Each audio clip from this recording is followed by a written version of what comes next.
Երբ որ ասում են դա կապիտուլյացիոն թուղթ է, ես կարող եմ ասել, որ դա կապիտուլյացիա է իրենց համար։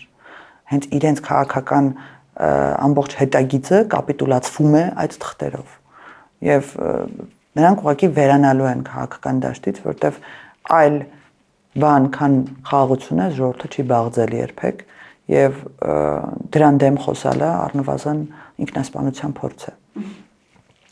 Ես կընդունեի, եթե նրանք մտնեին դետալների մեջ, փորձեին այդ դետալների շուրջ այլընտրանքներ առաջարկեին, մի քիչ ավելի մասնագիտական խորը քննարկումներ իրականացնեին, ոչ թե ասեին, որ դա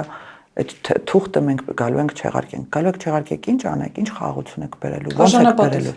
Այդ ոնցի պատասխանը երբ կարողանան տալ ձևակերպեն, ու եթե մի քիչ ավելի Վարդան Ղուկասյանները շատ լինեն նրանց մեջ, շատ կարողանան գան անկեղծ ասեն, որ գիտեք, մենք պատրաստվում ենք արժանապատիվ խաղաղություն ունենալ Ռուսաստանի Դաշնության Միութենական պետության կազմում։ Այդ ժամանակ գուցե կարելի է քննարկել նրանց քաղաքական խոսույթը, բայց երբ տենց ամպագորգոր տեքստեր են, այդ նույնն է, էլի,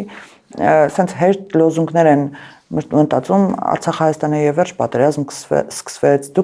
նրանք պայքարում են ձեր ինքնության դեմ, ձեր ինքնությունը որոշել են վերացնեն, մենք արժանապատիվ խաղաղություն կբերենք, ազգակործան, թուրքապատակ,